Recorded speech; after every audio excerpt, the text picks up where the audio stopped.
I got into a game funk. Now, Webster's describes a game funk as, well, Webster's doesn't define a game funk as anything, but I personally describe it as a point in the process of making your game where you feel extremely unmotivated or unwilling to make actual incremental progress in said game. Dropping the ball, screwing the pooch, throwing the baby out with bathwater. Maybe not that last one, but everything else before. Game funks are pretty common, so let's talk about how I got into mine and maybe some ways that you can avoid getting into one yourself. By the way, my name is Fraser. I'm currently working on my game rated Mutant. There are links in the description, but yeah, let's get into this. My game funks are typically brought on by two things. First being my life is going well. And I know that sounds a little funky and weird, but it's true.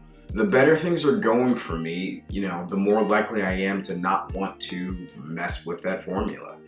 If everything's going well, why would I want to change that? There's a sense of complacency that's safe and familiar, and I just want to continue doing that. And honestly, it's maybe not even so much that my life is going well as much as when things are going badly, that's when the mania sets in. And all of a sudden I'm gonna make the next Hollow Knight or Celeste, or basically just the next big indie hit.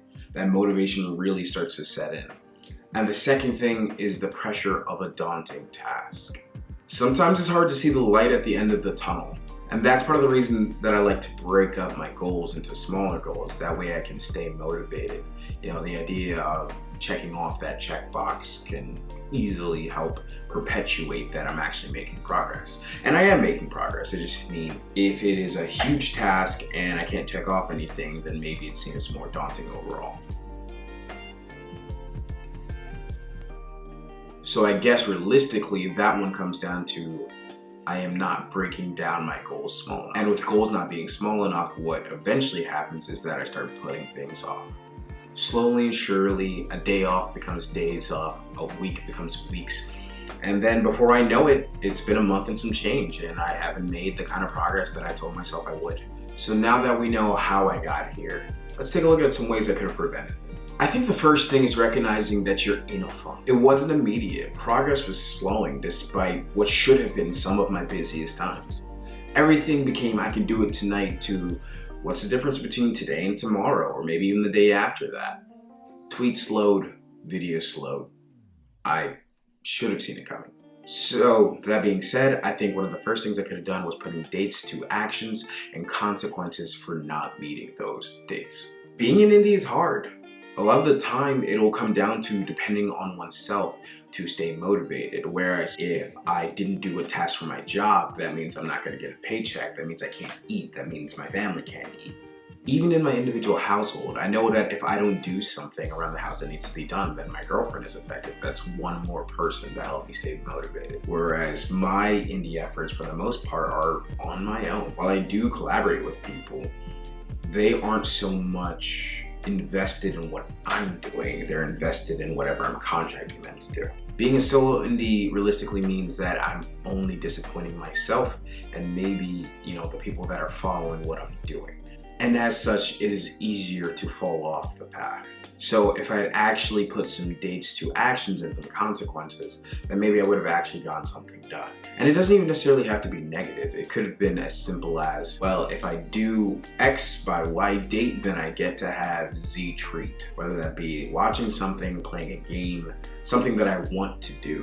A positive reinforcement instead of a negative. But I needed to do something to motivate myself specifically. Just saying that I will do it isn't enough. Not for the kind of project that I'm working on, and not for what my ambitions hold. Now, another thing is, if you're anything like me, you probably have a day job. I work at least 40 hours at my regular job, and to supplement income, I'm also DJing, and sometimes that's another 20 hours a month at least. And as such, sometimes when I'm doing a task, I do get tired and I might feel like I need to take a nap so I can actually get it done, which is fine. I'm not saying that you can't take breaks. I'm just saying that you need a way to make sure that you'll actually do the thing that you set out to do. And as such, one of the things I'll do is I'll take a nap in a place that I know I can't just sleep through my alarms or something like that, right?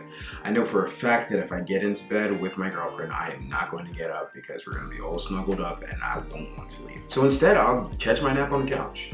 If you have a spare bedroom, that'll work too. Try to be in a place that is a little bit less comfortable. I'm not saying that you need to torture yourself. I'm just saying that it is in your best interest to be somewhere that you know you're going to wake up from. If you know you're going to snooze that alarm, then use a different alarm. If you know that if it's too hot, that you'll just sleep through something, or if it's too cold, then do something about that. Change your environment enough to the point that you will be motivated physically to actually get up and finish that thing you set out to finish. Third, ask for help, ask friends. There's so many people in the game dev community that want to see you win. They want to see you finish your game. They want to play your game. So let them help you. Let them help you stay motivated. I have a friend, he asked me how I'm doing with my game. We check progress on each other's game. We check in, and that helps motivate me to actually complete something, because I know that at least one person is out there expecting me to do the things that I set out to do. And my final advice is to remind yourself of why you truly want to make games, or whatever creative piece of content that you decide to make. There are 4 to 5 reasons of why I want to create Rated Mutant. And when I remind myself of them, I feel energized again. I feel like I need to continue my work. So with Rated Mutant, number 1, I want good and fun combat. 2, I want to explore impactful choices. 3, I want to tell the story of a person of color. 4, I want to encourage exploration. And 5, I want to invoke emotion. Those are my 5 goals with Rated Mutant, and they're my 5 motivators on why I need to create the game that I'm making. I know I'm bringing something unique to the market, and the only way that'll happen is if I actually do the work. Do it! Just do it! And that's what I'll do. And that's what you need to do. And we'll work together to make that happen. Why don't you guys let me know in the comments? Have you ever had a game funk? How do you get out of them? And what do you suggest to others? Anyways, folks, I hope you enjoyed this video. Please check out my upcoming game, Rated Mutant. Links in the description. And don't forget to share, like, comment, all that jazz. And we're gonna be better. And hopefully you guys will see that in the videos as they continue to come out. Thanks for watching. For the record, I'd like to say that coming back to this was so hard. So many bloopers, and